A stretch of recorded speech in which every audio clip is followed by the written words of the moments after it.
feedback or anything. I really don't like talking into microphones. I'm Tanya Bennet. I am a professor at UNG, professor of English, and I'm dean of the honors program currently. I've been in Georgia for 17 years. So I'm originally from Texas. I've lived in Tennessee and en route to Georgia. So I've lived in the South / Southwest my whole life. My family is pretty conservative. My friends are pretty conservative. In fact, you know, we live in a red state, so. And I know there are some amazing people in all three of those states, on both sides of the table. I am an irritant both to my Republican family and my Democrat friends. Because as an English professor, I have a bad habit of always playing devil's advocate no matter what argument you make. And everything is very complex to me. So when I've had some discussions on Facebook with an aunt of mine who said, you know, I think the problem today is that people are evil. That's where she and I can't get any closer to each other because I don't believe that. I think we're complicated. Yeah, we can be awful, but I think there's also an incredible amount of good in people on both sides of the table. And I think it's our responsibility to find that goodness and figure out what they have to do here. In fact, I think if people are praying for guidance and they're not doing anything, they may be ignoring God. I think there's a good chance God is telling us how to love each other and we're not listening. So I am not an expert on guns or on gun laws, but I know that probably there's some people in the room right now that have guns here. That does not, we're following the law. So I think there's a very good chance that if anybody did bring a gun, they are a good person. But as a professor, I don't worry about getting shot, but I do worry about my students getting shot. And I think even a good person could accidentally hurt someone. So I think that maybe we can make some headway just talking about, you know, how we can make the laws sensible so that we can be in the most sort of safe conditions. I'm not against guns. I have some guns in my house right now. I don't generally shoot them. And they've been under the bed for, I don't know, about 10 years. I don't even know if they still work. But you know, I grew up with guns like most people here. And I believe in the Second Amendment. However, I do not think that our founding fathers were God. I think they were people, just like we are. And they took responsibility for trying to guide this country so that we could hopefully have a successful experiment, something different than what we were coming from. And we started that experiment with some violence and with some guns. And I'm well aware of that. And even though I'm a complete pacifist, I'm not naive, and I know that everybody else is a complete pacifist. And so some of the people who maybe want to protect their rights to carry guns want to do so to protect their family. So I hope we can find some common ground in terms of what kind of gun control we can agree on so that people can protect their family if they need to. One thing that really came home to me in a Facebook discussion recently, I was sort of making my argument against guns. And a friend of mine from high school, and I'm old, and so this was about 30 years ago, he said, you remember my mother was murdered while we were in high school. And I had forgotten that. And I said, wow, I'm sorry I've been moving forward in this conversation without remembering that fact. And one of the points he made was that most of the murders that happen in this country are not with assault weapons. They're made with simple handguns. And I live, I hope, in a neighborhood where I'm probably not going to get shot. I walk up and down my street, I know all my neighbors, and I'm not afraid. But I'm aware that there are citizens who are afraid, even when they're at home, because they don't live in a place where they can be that confident. So I want to be listening to those folks too. I'm afraid that we have have a pretty good crowd of middle-class people sitting here. So I just hope we will be thinking about citizens, you know, from diverse backgrounds as we have this conversation. So that's all I have to say.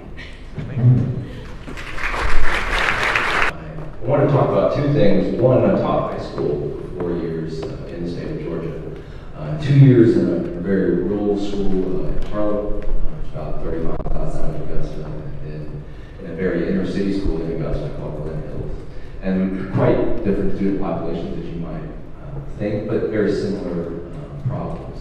At Harlem, that school was the site of a school shooting several years before I was there. And then at Glen Hills, while I was there, a student, ninth grader, brought a gun to school, and there was a series of fights and difficult events, so much that the sheriff brought in deputies to patrol the hallways. In those two scenarios, I can't imagine anyone adding to the violence with violence. And I am suggesting, of course, that adding more guns would add more violence. So I don't think that arming a certain number of teachers is going to fix the problem. And I want to transition to that by talking about how, I guess, the effects of guns on college campuses. I think and I've heard this quote before, and I want to make sure I think it was Ronald Reagan who said that, you know, you're entitled to your opinion, but you're not entitled to your set of facts, or different facts. And so, in the 2 years that I've been working against campus carry, I've come across some facts that I've researched myself. One, and these are through public records. One, not one crime has been stopped on UNG campus, nor Georgia Tech or Georgia by a concealed weapon since the law went into place. I checked last semester, so I'm not sure what happened in January, February, but my guess is that it's still the case. Not one crime has been stopped by a taser on those campuses since they called it the campus carry light law went into place the year before. And finally, I researched the same events in states that had guns on college campuses. There's several now in Texas, Colorado, Utah, is the ones I looked at. In Oregon, I think I added that list. And Mississippi, sorry. Not one crime had been stopped by a concealed weapon on those campuses. And I say that to say that our campuses, both, despite my experiences at Harlem and Glen Hills and my experience at UNG, are very, very safe.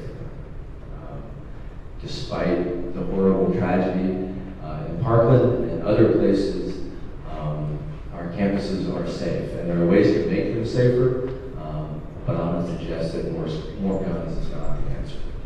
Thanks very much.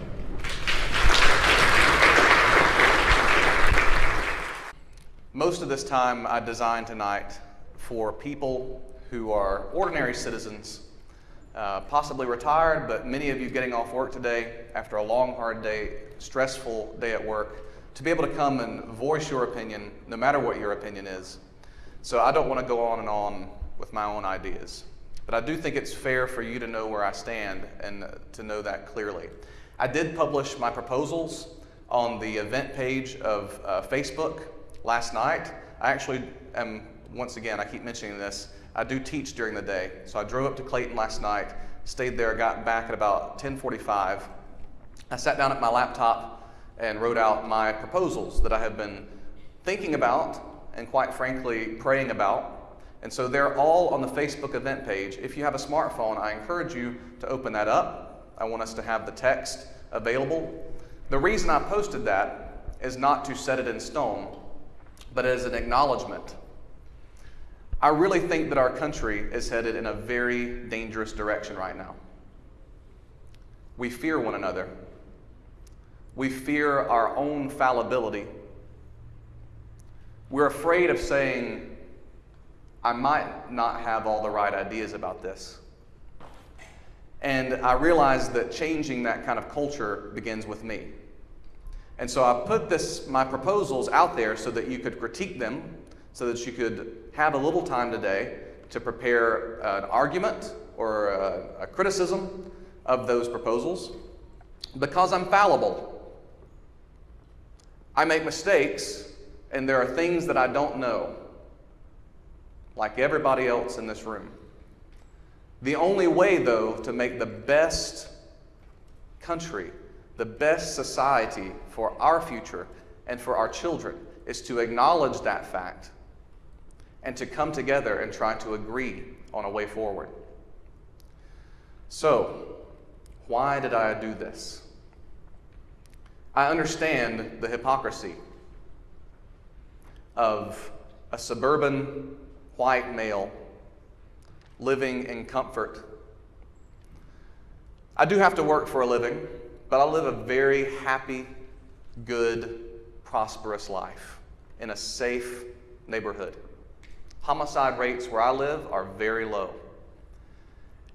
And I also understand the hypocrisy of a nation that has been deaf to the cries of black mothers for decades. In Chicago, you are much more likely to die as a child from homicide with a gun than you are if you are in Parkland. But I understand that as much as we need to stand up, as even though we waited too late to address this issue, we must realize that the wasteland that we permit for other communities that don't look like me will make it to our door.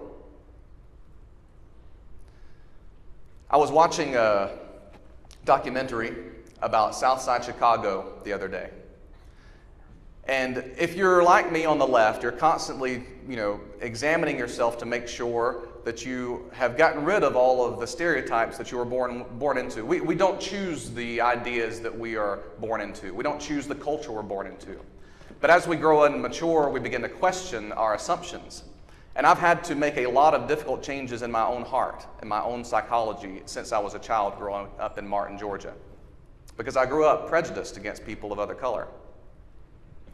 And I thought right around the time I was in college, I had gotten rid of all those prejudices. Because every college-aged male, my age at least, or many of them in my company when I went to military school, thinks they have all the answers. But I've realized as I got older that I'm frailer than I thought. So I was watching this documentary. There was an interview with two young African-American men wearing bandanas over their faces to hide their identity. They were a part of a gang. And they had Glocks in front of them in Chicago with very strict gun laws. Certainly illegal. And the interviewer was asking them, why do you have these Glocks out here? I mean, I'm not going to shoot you. They said, we don't even go to the bathroom without our guns. We plan our trip to bed at night and our trip to the kitchen, our trip to the grocery store around these guns. Because if we walk out of our door without these guns, we are dead men walking. I thought about them and I realized in an instant that I still had some stereotypes. Because we like to talk about all this gun violence as though it's segregated, that the gun violence experienced by some people is different from gun violence experienced by other people. But actually, the majority of people who die from either homicide or suicide are not from school shootings or even from mass shootings. And just like we're all led astray by sensational media, every day 92 people in this country die from gun violence, either suicide or homicide. 92 people. And we don't know their names. We don't know what they look like because, frankly, we're all addicted to celebrity and sensation. We like the idea of helicopters flying around over a high school. And as I contemplate our situation now, I have to grimly admit that terror is winning right now. I have neighbors who don't want to go to the park without carrying their gun, just like those inner city people that we always like to think of as other from us.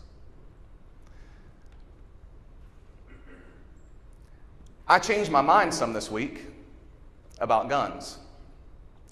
My first two proposals, universal background checks, complete with a flagging system for people who make people like Cruz who make comments on YouTube, who say openly, I want to be a professional school shooter when I grow up.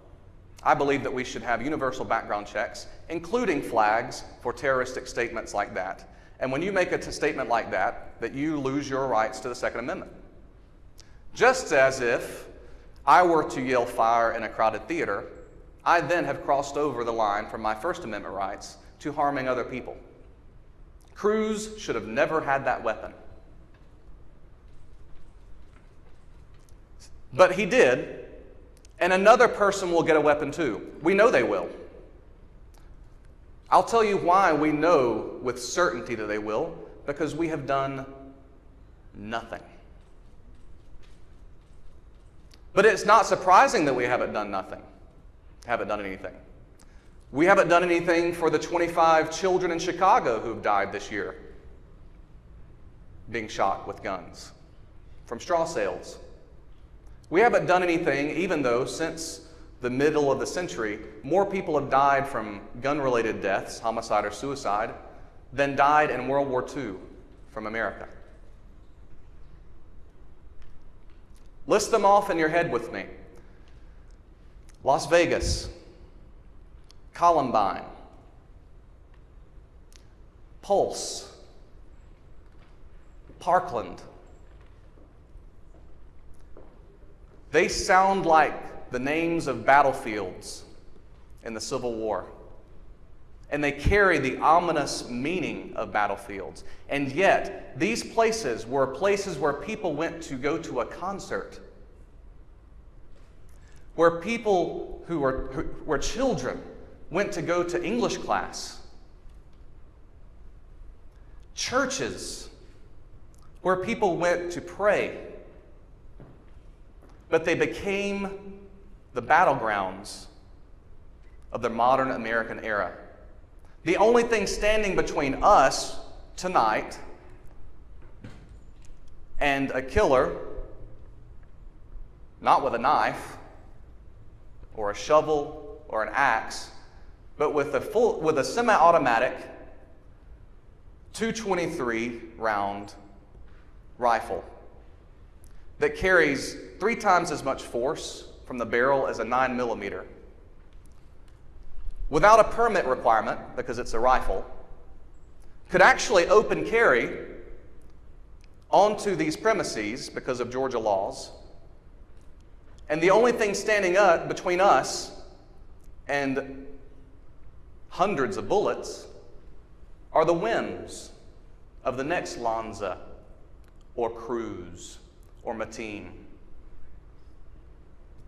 Why don't we do something? Why have we done nothing? I know I haven't done enough, but I will say this, and I'll close and we'll have a forum. Those students who died at Parkland have been silenced forever.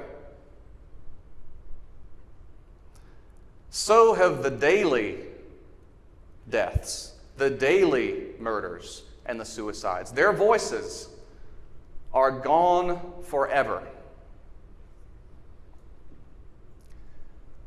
They can't speak for themselves, and I will not presume to speak for them, because that would dishonor their memory. But the next victims are still alive. They still have plans to go to college, to fall in love, to have children. We can do something for the next victims in Chicago, in Parkland, in Orlando, if we make the decision that we're going to.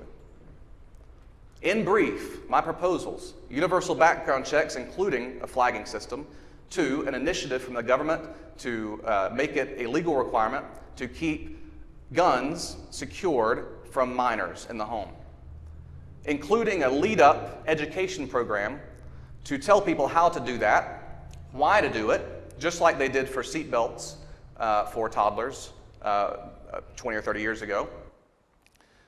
Increase mental health availability in high schools and for adults.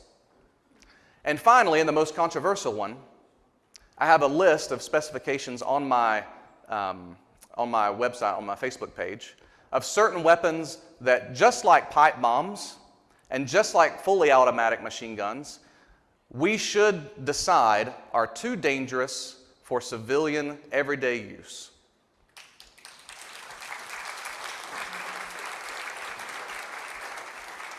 The two most crucial factors for those particular weapons are a bullet that is much more lethal even than 9 millimeters, 9 millimeter Glocks or 45s or whatever you want, and a detachable magazine. Those two factors put together have been deadly. And if you think I'm wrong, if you disagree with me tonight, and I'm going to close with this, the reason I'm for either a ban or at least a Class 3 tiered identification of those weapons, at the very least. A ban on future sales, no confiscation for these weapons, but a ban on future sales. If you think I'm wrong, I challenge you to look at the interviews with the father of one of the young women who died at Parkland. She was trying to run away. If that killer had been carrying a shotgun or a pistol or a hunting rifle, she had a much better chance of making it out of there. She was running. But with a .223 caliber AR-15 style rifle, if you hit her anywhere in her body cavity, unlike a 9 millimeter Glock, if you hit her in the liver, the stress and the cavitation from the shock of that bullet, which is effective from 400 yards, leaves a trail of tissue fragments behind. Any hit on the liver will kill her. I'm not asking to get rid of anybody's guns in their closet right now. I'm not asking to confiscate any guns. But just like we decided about machine guns in 1934 with the National Firearms Act, I believe that certain weapons have become a public safety risk with those two, especially those two specifications. I'm done enough. I'm tired of talking, but I do want to listen and I want to have a conversation. And let's make this as orderly as possible.